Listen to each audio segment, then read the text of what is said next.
What up, everybody? Welcome back once again to the Real Nerdy Review. It's your boy Otis, and I'm back with another video. If you're new to my YouTube channel, please smash that like button, smash that subscribe button. Help your boy reach his goal of 900 YouTube subscribers by the end of this year. 12/31/2022 is when I would like to make this goal. Right now, I believe I'm sitting at 833, so I definitely like it to go up from here. Also, make sure you watch my videos so we can also get my watch time hours up to 4,000 watch time hours. So with all that being said, your boy finally got a chance to catch Black Panther Wakanda Forever. And I gotta honestly tell you, man, this movie did not disappoint. I enjoyed this movie from start to finish. There was not a point in this movie where I found myself getting bored. It was long. I know there was a lot of loose ends they had to cover. I know they had to find a way to continue to push the story forward. And they did a great job of it, man. I don't care what anybody has to say. So, if you haven't watched any of my reviews before, you know they're going to be all over the place. So I would definitely recommend that you go watch the movie first, then come back and watch this review. So with all that being said, let's just go ahead and jump straight into it. And yes, it's going to be all over the place. I think I just mentioned that. And contains spoilers. So let's go ahead and jump straight into it. The elephant in the room, yes, T'Challa's character, Chadwick Boseman T'Challa, does pass away off screen. It's sad to see, honestly, man, because when you go back and watch the first film, it was a great movie. You would have liked to see where Chadwick Boseman T'Challa's character story would have continued, because I know they had a different story they were going with, but it is what it is, man. You just gotta keep going.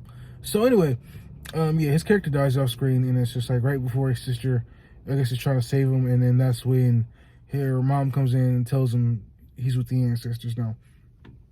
And so then fast forward from that, they have his funeral, and it's a beautiful funeral. I thought they did a great job with that.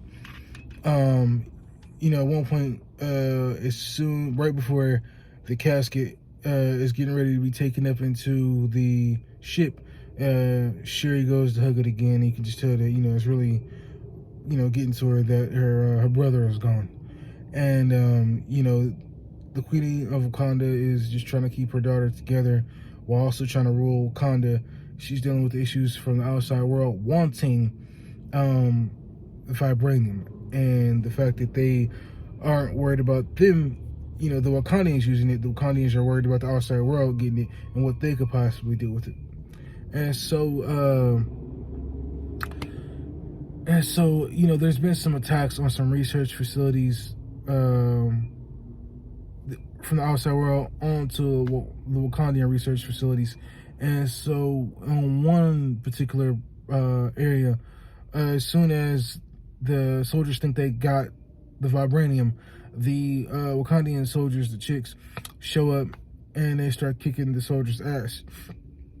And there's another scene in this movie where Namor shows up to Wakanda because he wants the device that the outside world has, this research facility has, that is able to locate vibranium. And he confronts the Queen of Wakanda and Shuri.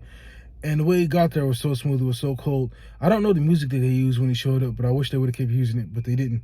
It was like a one-time thing. But I thought that was pretty cool. And so then they were surprised that he was able to get into Wakanda without being detected. And so then he leaves the device there, and they didn't even notice it. He's just like, it was there, and then he dipped off, and then that was just it. But earlier in the film, there's a part where this research team goes underwater to get the vibranium that's down there. And Namor and his crew attack.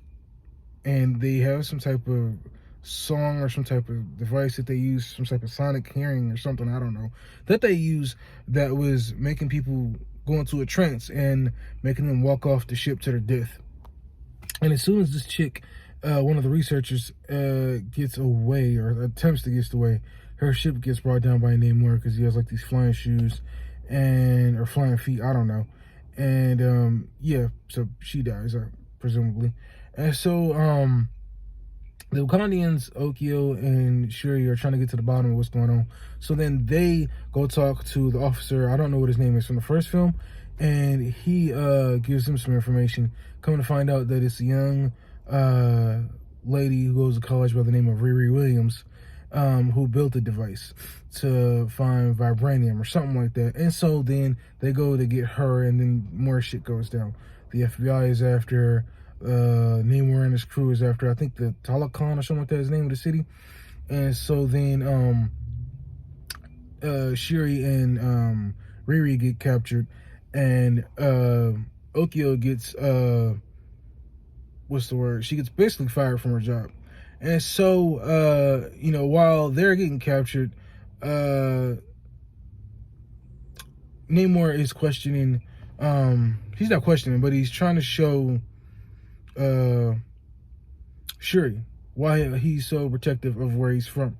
And he's like, look, either you're gonna roll with me, or we're gonna destroy the land, the people on land, or y'all gonna be in my way and y'all can go with them. And so it was just crazy, man. I really like his character in this film. I really do, man.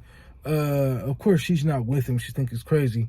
And so then eventually when they get away, he attacks Wakanda because I forgot the girl's name who played T'Challa's wife. She attacks some of the workers, and that makes him want to retaliate. So he comes on to Wakanda full force and just floods the whole fucking city. And unfortunately, spoiler, he floods the main hall of like the Wakanda palace, and damn near drowns Riri Williams. But she gets saved by the Queen of Wakanda, and the Queen of Wakanda dies. And so yeah, man, Shuri has lost her brother, her mom, and her dad. And so then she's a mess. She's not sure what to do. And then she ends up recreating the plant that the Wakandians were using. And she ends up taking it.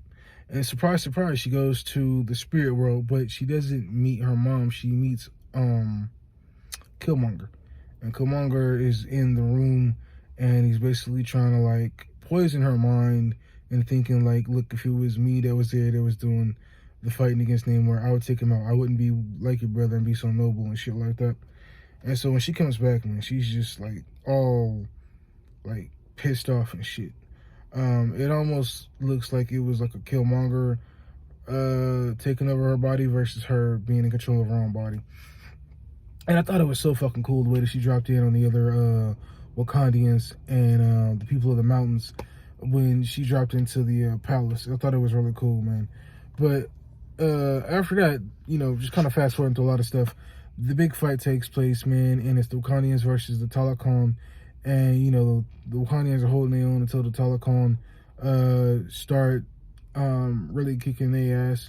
And then, it's the fight between Namor and Shuri, who's officially the Black Panther. She took the herb. She got the strength now of the Black Panther. I will say this, man. The suit does look a little weird on her because she's skinny. And at certain times, you can kind of tell it's CGI. And at certain times, it looks good. And I think maybe sometimes less is more. It has like a lot of black, gold, silver jewelry on it. And I just think sometimes less is more where it looks better without all the extra stuff. Overall, I think it looks cool. I just think sometimes less is more. And so, she has like a mixture of her, her punching, like, I don't know, this is almost like a waves or something like that, sonic waves she used out of the first film. She has built into this suit, and then she also has it where the suit takes on energy and then sends it back like an attack, like in the first film that Chadwick Boseman had. So they get into this big fight, and just before she's getting ready to kill Namor, she sees her mom, and her mom tells her, show him who you really are, and she lets him live, and they both go back to living their life. But of course, Namor knows now that Wakanda is a real power now, but he sees them more as an ally than as an enemy. And there's a lot more shit to cover, man. I just want to give you kind of the basis of what I want to give you all in this movie. And at the end, I almost forgot. Shuri goes to visit T'Challa's female, wife, girlfriend, whatever you want to call her, and she comes to find out she has a kid. And she's shocked and everything because she went there to kind of do what she did at the beginning of the film with her mom, which is to pay respects to the Chadwick Boseman about burning some of his stuff, and I guess trying to move on with her life and everything like that. And it was a good movie, man. I give it an 8.5 out of 10. I'll definitely be opening to seeing it again. Probably not in theaters though, because it's so long. But I'll definitely wait till I get home. But it was a good movie. I enjoyed it. I can't wait to see what they do going forward. I definitely believe it's gonna be a good ride to go on. To see what they do going forward. But just trying to keep an open mind, man. And that's basically it with this review. So let me know in the comment section below, what do you think about this movie? What do you think of my review? Post your comments down below. Let me know what y'all think. Until next time, I'm Otis. This is the Road Review. 900 subscribers. Peace. We out.